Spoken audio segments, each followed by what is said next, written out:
우리 일부 예배 가운데도 그렇게 저에게 병 나은 건 얘기하지 말라고 해도 카톡으로 그렇게 감사하고 감격하여 혼날 줄 알면서도 제가 꼭 이 말씀을 드려야겠습니다 하고 이제 저에게 카톡을 주는 분들이 있습니다. 마가의 다락방에서도 하여튼 그렇게 저에게 연락을 주시는 분들이 있습니다. 근데 이분들의 공통점이 하나가 있어요. 이렇게 보면은 아무나 하나님께서 그냥 너 그래 오늘 예배 왔지 하고 하나님께서 치유하여 주시고 회복시켜 주시고 가지고 있는 모든 문제들을 다 이렇게 풀어주시고 그러지 않으시더군요. 하나님께서는 하나님의 자녀들 가운데 어떤 자녀들을 그렇게 치유하여 주시고 회복시켜 주시나 간절한 믿음의 자녀를 가지고 주님 앞에 나와 엎드린 자녀들 가운데 누구를 이렇게 붙들어 주시고 오늘도 이 많은 자녀들이 와서 일부 예배 8시 예배에서부터 와서 이렇게 많이들 예배를 드립니다. 그런데 여러분들이 와서 이렇게 예배를 드리는 그 예배 중에 어느 분 거는 받고 어느 성도의 거는 하나님은 쳐다도 안 보시겠죠. 그런데 우리는 참 바보같이 이런 하나님의 속성을 너무나도 잘 알고 있으면서도 와서 예배를 보고 뜰이나 밟고 가는 그런 자녀들이 참 많다는 거예요. 누가 하늘나라에서 해같이 빛날까? 그러면 우리는 해같이 빛나는 그 삶을 위하여 이 땅에서 하나님의 기쁨을 위하여 열심히 살아가다가 그분을 만나 영원한 삶을 참으로 그날을 기다리며 하나님을 만나고 천국을 들어가야 할 텐데 그렇지 않다고 하는 거예요.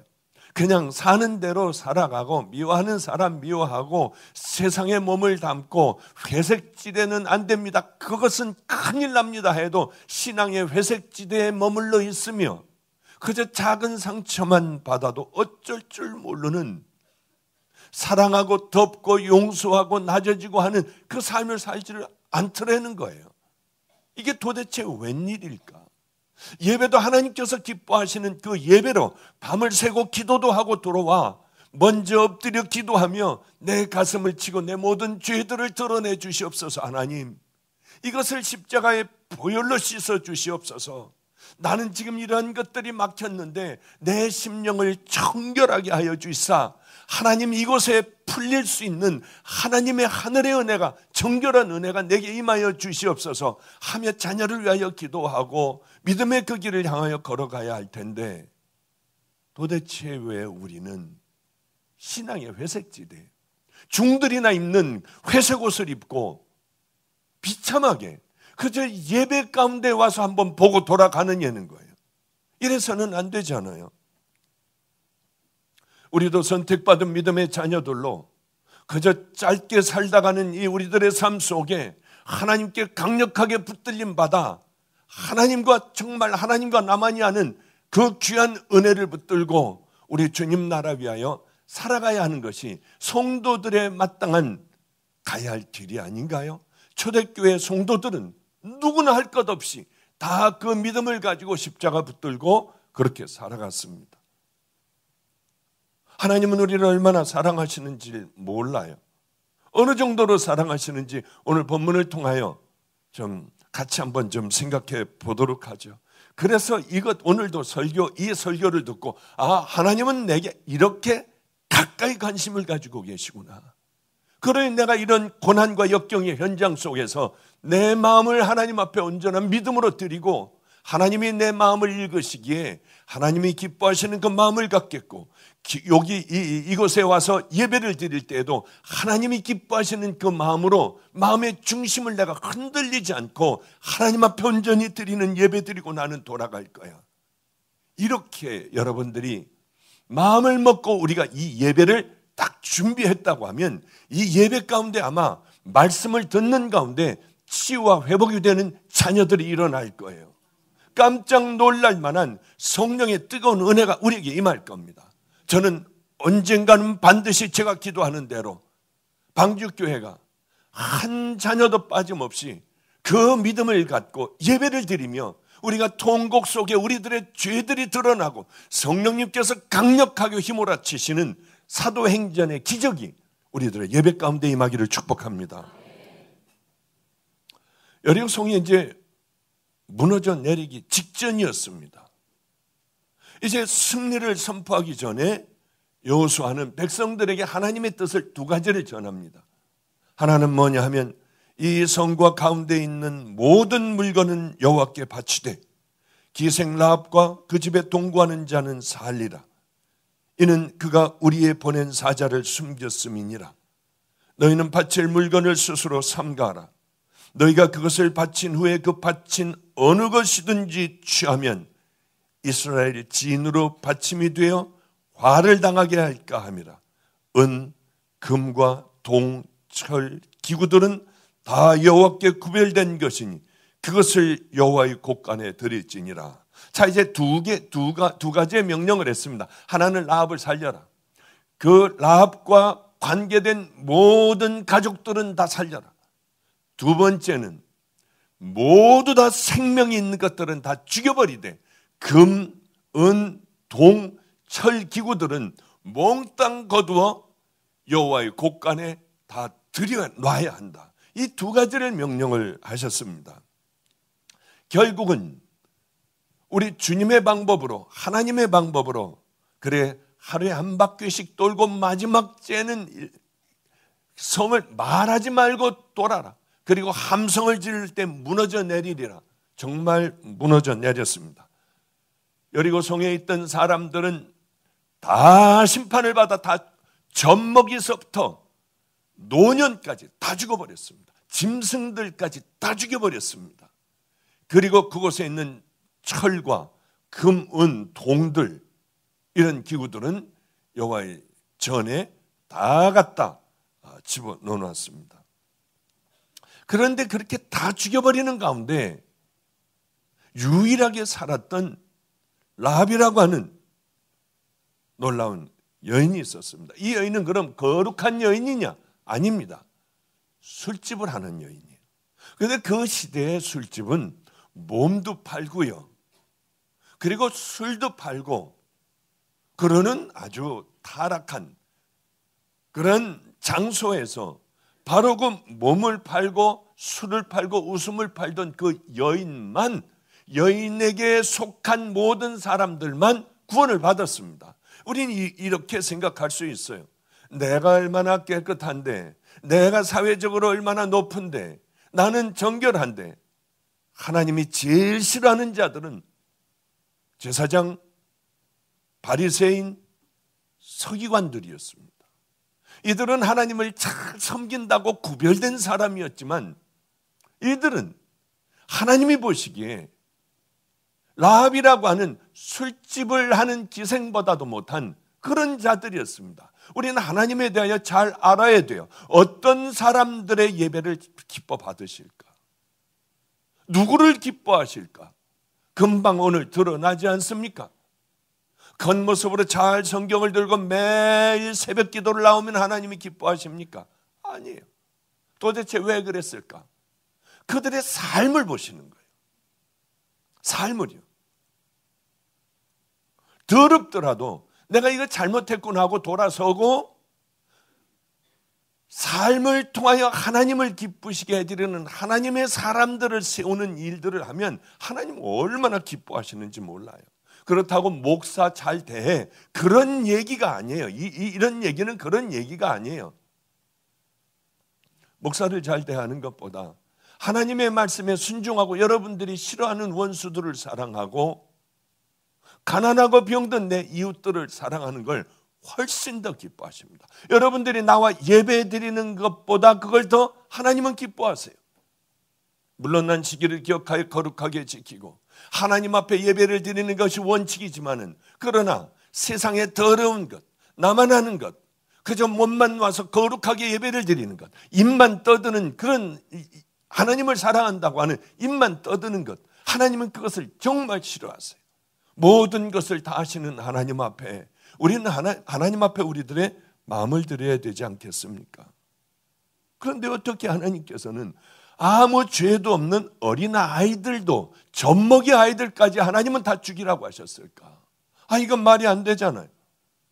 왜 그랬냐면 우리들을 사랑하시기 때문에 그러는 거예요. 하나님의 자녀를 사랑하시기 때문에 그러는 거예요. 그 사람들은 가나안 땅에 들어갔어요. 이스라엘 백성들은 거지들 아니었겠어요? 거지들. 한번 생각해 보십시오. 40년간을 광야에서 지냈어요. 40년. 제대로 씻었겠습니까? 옷들도, 광야에서 옷을 만들어내겠습니까? 신발을 만들어내겠습니까? 하나님이 지켜주셔서 그들은 겨우 그저 옷 입고 겨우 먹을 정도였겠죠. 샤워를 밤낮 깨끗하게 하고 향수 냄새를 풍기며 그런 삶을 살았겠습니까? 하나님이 지켜주셔서 광야의 생활은 넉넉하고 화려한 생활이 아니라 거기서 자기를 버리고 자기를 십자가에 못 박는 그런 훈련의 시간이었으니 뭘 그렇게 화려하게 했어요. 하나님만 바라봐야 살 수 있는, 겨우 살아낼 수 있는 그런 삶이었겠죠. 그런데 가나안 땅으로 들어와 보니 독자적인 언어가 있어요. 이 사람들을 보면 아름다운 음악이 있어요. 기가 막힌 건축을 이미 건축 물들이 여기저기 그냥 화려하게 있었습니다. 음악도 있어요. 그들 나름대로 신을 섬기는 기가 막히고 화려한 신을 섬기는 그런 것들이 있는 거예요. 얼마나 놀랍겠습니까? 들어가 보니 완전히 화려한 종교의식서부터 건물들의 주눅이 들려 들어가면서부터 기가 막혔습니다. 그런 것들을 본 적이 없는 이스라엘 백성들은 매혹적인 것이 될 수밖에 없었고, 기가 막히구나. 그런데 문제는 뭐냐면 그런 건물서부터 화려한 것서부터 언어서부터 음악, 미술 이런 건축물들이 다 어디서부터 시작됐습니까? 바알과 아세라서부터 시작이 된 거예요. 하나님은 이걸 다 알고 계셨습니다. 음란하기가 짝이 없는 문화였어요. 하나님의 자녀들은 모세의 율법을 받아 거룩하고 아름다운 순종의 길들을 걸어가야 하는 것을 배웠습니다. 어떻게 하는 것이 바로 걸어가는 것인가? 영적인 순수성과 하나님만을 사랑하는 법을 배우기 위하여 그들은 광야에서 그렇게 고난을 당하며 이제 하나님의 사람들로 다 만들어졌습니다. 그래서 하나님은 거룩하고 영적으로나 도덕적으로나 하여튼 모든 부분에 있어서 이제는 웬만큼 만들어진 자녀가 되어 그래 이제는 너희들 들어가도 되겠다 했는데 들어가 보니 기가 막힌 이게 화려하기가 짝이 없거든요. 그 첫 성의 관문이 여리고성이었습니다. 하나님의 관심은 뭐에 있는 줄 아세요? 들어가서 너희들 얼마나 화려하게 사느냐, 얼마나 아름답게 사느냐, 그런 게 아니에요. 하나님이 우리들을 향한 지극한 관심은 그 가운데에 들어가서 너희들이 어떻게 견딜 것인가, 너희들은 순수한 너희들의 영혼들을 간직할 수 있나, 나를 향한 믿음을 간직할 수 있나, 윤리적인 순수한 신앙을 너희들은 그 안에서도 잘 간직할 수 있나. 이게 굉장히 중요했어요. 이런 설교는 여러분 지겨우시죠? 예화를 한번 해야 이제 집중하고 하시잖아요. 그러나 예화도 할 때도 있지만은 이렇게 그냥 말씀만 듣는 그때도 있어야 되고, 이 말씀에 사실 우리는 은혜를 받아야 해요. 하나님께서는 여러분에게 어떤 관심을 갖고 있겠습니까? 거룩한 하나님의 백성으로 그 삶을 살아가기를 하나님은 이 더러운 세상에서 여러분들에게 간절히 바라시는 거예요.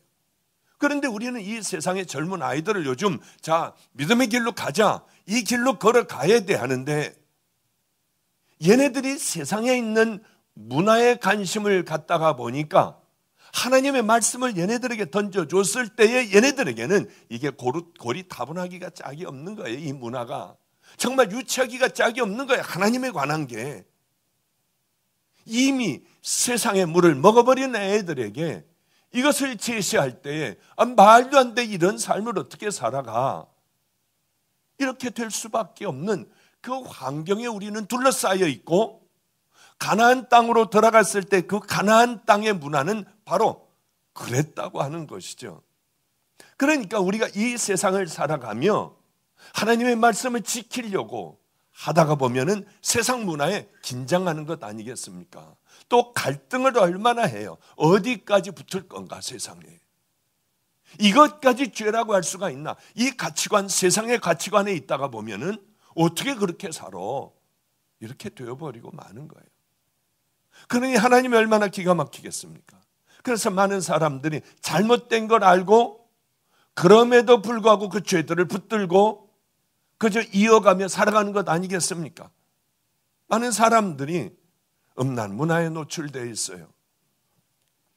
또 더러운 탐욕에 노출되어 있어요. 하나님이 안 된다고 하는 것들에 다 노출이 되어 있습니다. 다 무너져 버릴 것들에 노출이 되어 있어요. 근신하라. 깨어라. 너희 대적 원수가 마귀가 우는 사자같이 두루다니며 삼킬 자를 찾나니. 문제는 뭐냐면 세상에 있는 이런 유혹적인 매혹적인 문화들, 사단이 붙잡고 있는 이 악한 더러운 문화들이 우리 그리스도인들 기도하고 똑바로 가려고 하는 우리들을 피해가면 얼마나 좋겠습니까? 그러나 이들은 세상에 있는 사람들보다 더 우리를 공격한다고 하는 거죠. 그러니 어쩔 수 없이 교회에도 세상에 더러운 것들이 들어오기 시작을 하는 거예요. 그래야 세상 사람들이 들어온다는 명목하에 교회 안에 흡연실도 만들어 놓고요.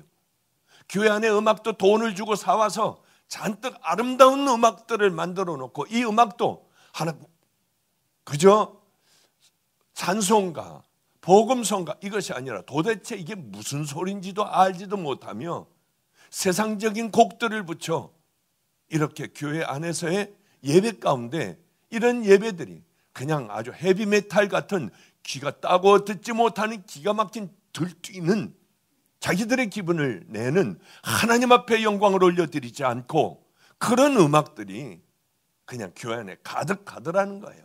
애들은 나와 무슨 이럴 때에 무슨 말춤도 다 추고요. 한번 따라 해보자고 난리법석들이 나두군요. 얼마나 기가 막힌지. 이래서는 안 돼요. 하나님의 자녀라고 하면 우리는 영적인 가치관을 딱 세워야 해요. 나는 누군가? 나 하나님의 백성이에요. 박보영 목사는 누군가? 저는 하나님의 종이에요. 당연히 물론 넘어질 때도 있지만 하나님의 종이 당연히 걸어가야 할 그 길을 향하여 걸어가야 돼요. 내가 누군지도 모르면은 우리는 세상의 더러움에 그만 물들어 버릴 수밖에 없고 타협할 수밖에 없고 세상 것들도 이 마가의 방주교회와 마가의 다락방에 다 들어올 수밖에 없어요. 그러려면 세상에 단 한 가지라도 여기 그런 것들이 들어온다면 전 방주교회 문 닫아버릴 거예요. 하나님의 영광을 가리는 이것, 세상 것들이 들어와 있는 이것에 더 이상 뭔 예배가 무슨 필요가 있겠어요. 우리는 순수한 믿음의 자녀들이 되어야 합니다.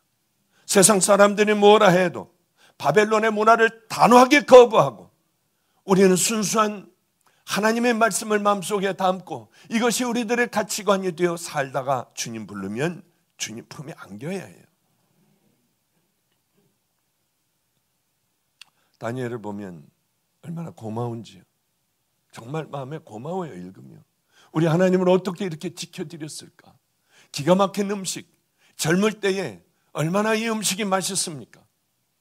그러나 채소만 먹겠다고 하고 다 물려버리잖아요. 이렇게 하면 죽을 수도 있고 버려질 수도 있어요. 상관이 없는 거예요. 좀 이런 하나님의 자녀들이 우리 교회와 인터넷 성도들에서 불같이 일어나면 얼마나 좋을까. 같이 이 길을 향하여 바알에게 무릎 꿇지 않은 7천인이 이 땅에도 남아있어 믿음의 길을 향하여 함께 걸어가면 얼마나 좋을까 하는 생각을 해요.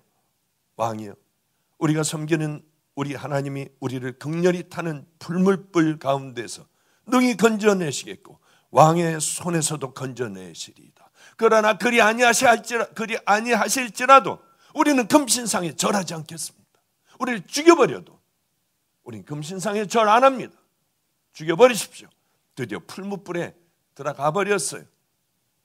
얼마나 기가 막힌 신앙이에요. 우리 하나님이 얼마나 기뻐하셨을까? 그를 그대로 타게 내버려 두시겠습니까? 그 마음의 바탕이 정말 하나님을 사랑하여 우린 저런 것에 절 안 하고 당당하게 우리는 용광로에 저 타는 풀무불에 들어가겠다는 그들을 하나님이 그냥 놔두시겠냐는 거예요. 희미하기가 짝이 없는 신앙인이 타 죽어버릴 수밖에 없지요. 다니엘도 자신을 죽이려는 음모를 하면서 문을 활짝 열어놓고 예루살렘을 향하여 절을 했습니다. 우리는 거룩한 하나님의 백성으로 영적인 우리들의 삶이 흔들리지 않을 때 하나님은 그들의 더러운 문화 가운데서 빛나게 하셨고 그들을 높이 들어 세워주셨습니다. 그들의 신앙의 삶을 빛나게 해주셨어요. 초대교회 성도들이 이렇게 살아갔습니다. 그러나 우린 뭡니까? 이 시대에 사는 우리는 도대체 누구고 어디를 향하여 걸어갑니까? 사람은 환경의 동물이에요. 맞아요. 그래서 믿음이 있는 사람들끼리 같이 가라고 하는 거예요. 믿음이 있는 교회들끼리 합해가지고 믿음의 길을 향하여 걸어갈 땐 가능하지만은 환경의 동물이기에 세상의 것들에 노출되어 버리면 우린 영향을 받아요. 여러분의 자녀도 잘 길러야 합니다. 어떤 환경에서 자라나느냐, 그것에 의하여 그 아이의 성격도 달라지고 가치관도 달라지고 신앙도 다 달라지는 거예요. 저는 우리 아이들 신앙으로 키우고 있어요. 아마 잘 사는 집에 장로의 아들이라 할지라도 정말 철저하게 신앙으로 키우지 않는다면 안 돼요. 저녁 때 애들이 혹시 우리 집 아이들은 다 큰 아이들이 대학생이고 뭐고 휴대폰을 가지고 있는 애들은 혹시 세상의 것들에 물들어 그것들을 볼까 봐 9시만 되면 다 제 방 문 앞에 애들이 대학생이라도 휴대폰을 다 갖다 놔야 돼요. 한 번 안 갖다 놓으면 한 달간 압수해요. 휴대폰을 다 갖다 놔요. 어떤 아이들도 빠짐없이. 왜? 밤에 세상의 것들에 얼마든지 빠질 수가 있잖아요. 너무 할지 몰라요. 그러나 우리 아이들에게 제가 심어줄 수 있는 건 십자가만 붙들고 성령의 아이들이 돼요. 믿음의 길을 향하여 걸어가고 이 더러운 세상에 당당히 싸우며 갈 수 있는 그 믿음의 용사를 만들어주는 것 외에는 제가 집을 사주겠습니까? 제가 살 수 있는 뭘 다 해주겠습니까? 할 수 있는 방법은 없어요. 모든 타락은 아주 작은 것부터 시작돼요. 표시나지 않게 이것들이 내게 다가와 이 안에 들어오게 돼요. 빠져나올 수 없는 지경에 이르면 비로소 내가 왜 여기까지 왔을까 했을 땐 다시 돌아가지 못한다고 하는 거죠. 우리는 너무나도 많은 예들을 봐요. 마약을 맨 처음에 팔 때 어떻게 파는 줄 압니까? 그냥 줘요. 물에 타서 먹이기도 해요. 그러다가 이제는 그것 없이 못 살게 될 때는 그것에 대한 혹독한 대가를 치러야 하고, 참 얼마나 무서운지요. 죄가 그렇지 않습니까? 작은 것부터 시작하여 우리를 즐겁게 해주지만 혹독한 대가를 치러야만 빠져나올 수 있는 것이 그 죄들 아니겠습니까? 우리는 어떻게 해야 될까? 신앙의 선배들은 어떻게 했을까? 그 사람들은 도덕과 윤리의 표준이 됐고 신앙의 모범들이 됐습니다. 타협하지 않았어요. 그 사람들이 가는 곳마다 기적들이 다 일어났고 깜짝 놀랄 만한 하나님의 사람인 줄 누구나 다 알게 되었습니다. 우린 그 믿음을 가져야죠. 그래서 이번에 네팔을 벌써 다 떠났습니다. 다링 또 잘랑 이런 곳을 갔는데 가보니까 또 다른 거예요. 왜냐하면은 그곳에 가보니까 길도 끊기고 갈 수도 없고, 그런데 저쪽에서는 굶고 있고 물이 없다고 하고 쌀이 없다고 해요. 그런데 들어갈래야 들어갈 수가 없습니다. 그래서 아예 차로 하루를 간대요. 우리가 알고 있었던 거하고 이제 달라져 버렸어요. 모든 상황이. 그리고 짐들을 미고 24시간을 걸어가야지만 그곳에 도착을 한대. 그래서 그것을 다 이제 짓고 아마 지금쯤 들어가지 않았을까. 길거리에서 잔다고 하더군요. 그죠? 텐트 치고 자고 그리고 그 먹을 것들을 갖고 가고 어느 정도 갖고 가면은 그 마을에서 가지러 나온대요. 그래서 이제 겨우 그것을 하기 시작을 했습니다. 제가 그런 얘기를 했어요. 다른 사람들이 한다고 하면, 다른 교회들이 그걸 원한다면 다 하게 해라. 다 하게 하고 우리는 사람들 다 떠난 후에 그 다음에 사람들을 다 돌보자. 남들이 들어간다는 데는 들어가지 말자. 그 뭐 들어가서 뭐예요? 다른 분들이 열심히 다 하는데요. 목사님, 아니에요. 이건 들어갈 수도 없고 들어가는 사람이 아무도 없을 뿐만이 아니라 도움을 요청을 해도 들어갈 수가 없어요. 참 고마웠습니다. 그래, 그렇다고 하면 들어가라.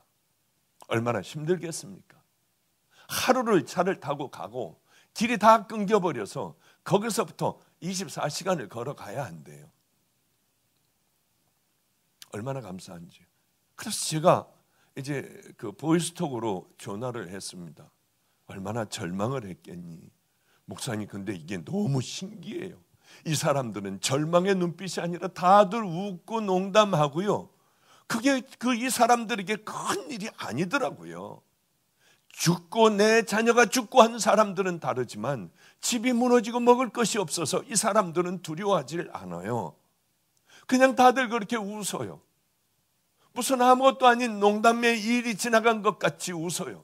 그래서 제가 감사하다. 정말 감사하다. 그분들에게 최선을 다하자.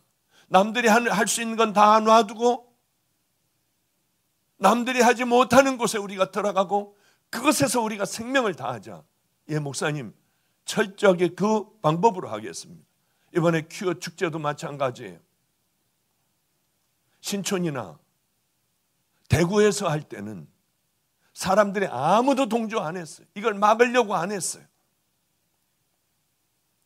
그래서 우리 교회에서 버스를 열몇 대 관광 버스를 대절해서 우리 가서 막 눕고 싸우고 했잖아요. 그 벌금도 재판받아 200만 원씩 맞고 아주 난리들이 났어요. 이번에는 다행히 감사하게요. 우리 그때는 거의 없었는데 이번에는 몇만 명이 가서 교인들이 가서 시위를 하고 몇만 명이 가서 기도하고 한다고 하더군요. 큰 교회 목사님들이 한 번에 5천 명씩 보내주고 이제 이게 대단해질 거예요. 그때 우리들은 그저 교회에 앉아 기도하자는 거죠. 구태여 나갈 필요 없이 그때는 기도하고 아무도 나가지 않고 싸우지 않으려고 할 땐 그때는 우리들 미친 듯이 나가서 하고 이게 불이 붙으면은 그 다음 사람들이 한다고 하면 우리는 빠져 그 다음의 일들이 뭔가, 아무도 하지 않는 그 일들이 뭔가, 가지 않으려고 하는 것이 어딘가, 우리는 그렇게 결정을 했어요. 우린 그 길을 걸어가자. 아무도 가지 않고 싸우지 않으려고 하는 그 길을 걸어가자. 왜냐하면 우리 주님이 기뻐하시는 것이 무엇인가를 깨달아 그 길을 걸어가야 되지 않습니까? 여호수아가 그때 맹세로 무리를 경계하여 이르되 이 여리고성을 누구든지 일어나 건축하는 자는 여호와 앞에서 저주를 받을 것이라. 그 기초를 쌓을 때 창자를 이룰 것이요 문을 세울 때 계좌를 이르리라 하였더라. 바알 문화를 이제 부셔버렸으면 다시는 건축하지 못하도록 하는 것. 그런데 아합 왕 시대에 베델의 히엘이라는 사람이 있었습니다. 하지 말라고 하면 하지 말아야 하는데 알면서도 장자와 막내가 죽을 것을 알면서도 기초를 쌓습니다. 그러다 장자가 죽었어요. 아비람. 마지막 그래도 끝까지 하는 거예요. 거기다 문을 달았어요. 막내 아들 수굽이 죽어버렸어요. 이게 인생이에요. 이게 잘못되는 거야. 너희들은 그리 가면 안 돼. 그것은 지옥이야. 그래도 그 길을 향해 걸어가요. 이게 얼마나 참 가슴 아픈지요. 한참들 제가 이번 금요 철야에도 사람들에게 질문을 받았습니다. 어느 분이 손을 들더군요. 그래서 질문해 보셔라. 그런데 한번 구원은 영원한 구원입니까? 아닙니까? 이것 때문에 헷갈립니다. 또 물어보더군요. 그래서 거기에 대한 대답을 해줬어요. 한 번 구원은 영원한 구원이다. 말도 안 되잖아요. 둘로 이렇게 나눠질 수 있어요. 우린 가장 확실한 것을 가지고 하나님 앞에 나아가자. 우리는 한 번 구원은 영원한 구원이야 하면 우리도 구원받고, 한 번 구원은 영원한 구원 아니야, 그렇다고 하면 대충 산 사람들은 다 못 가는 곳 아니에요. 그러면 열심히 한 번 구원은 영원한 구원이 아니야, 그것 가지고 하나님 앞에 나가는 게 가장 지혜롭죠. 그런데 그러기 때문에 마음대로 살아가는 사람들이 있습니다. 뭐 얼마 전에 유병현 여러분 봤잖아요. 구원파. 그 사람들은 한 번 구원은 영원한 구원이야, 당신들 아무렇게나 살아도 돼. 유병현이 어떻게 되었나요? 그분 많은 걸 가지고 있고 그렇게 복음을 전하던 그분 어떻게 그 마지막이 어떻던가요?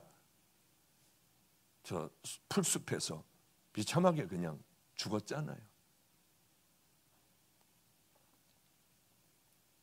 그 모든 것들이 다 비참하잖아요. 우리는 왜 그걸 따라가냐는 거예요.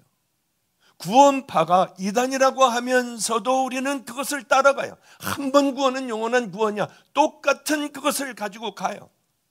왜 그럴까? 가장 중요한 걸 마음에 품고 구원을 이루어가면 우리 죄 지을 일도 없고 하나님 앞에 또 똑바로 갈 텐데 왜 그런 걸 가지고 싸울까?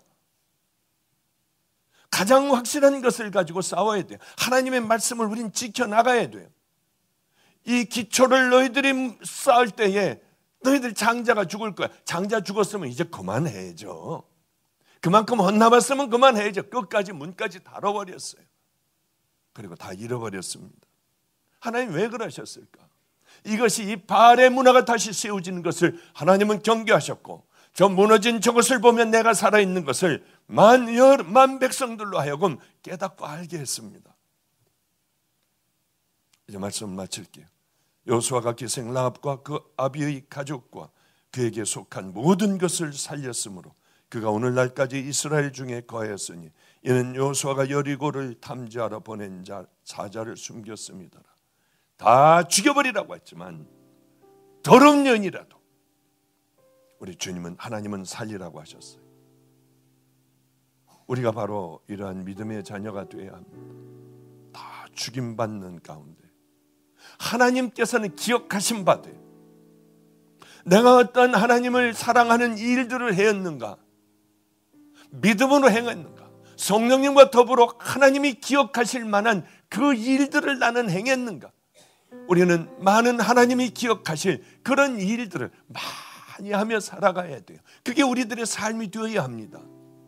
하나님은 가장 어려울 때, 케렘이 선포되어 다 죽여버리라고 할 때 하나님은 바로 기생 라합을 기억하셔서 그를, 그뿐만이 아니라 그에 속한 모든 자녀들을 다 구원해 주셨어요. 소돔과 고모라 땅에서도 아브라함을 기억하셔 롯을 구원해 주셨습니다. 힘들어 울고 있는 엘리야 선지자에게 우리 하나님은 이렇게 말씀하세요. 바알에게 아직도 무릎 꿇지 않은 7,000인을 내가 남겨두었단다. 우리는 바로 그 7,000인 가운데 하나가 반드시 되어야지 신앙의 회색지대에 머물며 하나님을, 예수님을 다시 십자가에 못 박는 어리석은 자녀들이 돼서는 절대로 안 될 줄로 믿습니다. 우리들의 마음에 뜨거운 믿음으로 하루하루를 하나님이 뭘 기뻐하실까? 하나님에게 기억되는 많은 일들을 행하며 우리들의 어려운 삶 가운데 라합과 같은 주님의 은혜를 늘 입으며 살아가는 성도님들 되시기를 주님의 이름으로 축복합니다. 우리는 이 땅에서 예수 그리스도의 십자가의 보혈로 씻겨야 해요. 힘들고 어려울 때 십자가 붙들고 꼭 승리합시다. 이 찬양 한번 해볼까요? 죄짐에 눌린 사람은 다 죽게 나오라. 주 말씀 의지할 때 곧 평안 얻으리. 의지하세, 의지하세, 주 의지하세. 이 찬양 뜨겁게 부르고 기도할 때 아픈 분들은 이쪽에, 또 정말 그렇게 하겠다고 결단하는 분들은 바로 이쪽에 서십시오. 그저 머리만 한번 뒤밀었다고 하여 한번 손이 얹었다고 하여 여러분에게 어떤 일도 안 일어납니다. 누구에게 일어나느냐? 믿음을 가지고 예수님의 옷자락을 만진 그 여인만 치유와 회복이 일어났던 것처럼 우리들의 생명을 하나님 앞에 드리겠다. 이제는 신앙의 중간지대에서 빠져나와 하나님의 기쁨이 되는 그 일들을 하며 살아가겠다고 결단하는 분들 나오시면은 오늘도 하나님의 하늘에서 쏟아지는 은혜가 여러분에게 임할 줄로 믿습니다. 찬양하겠습니다.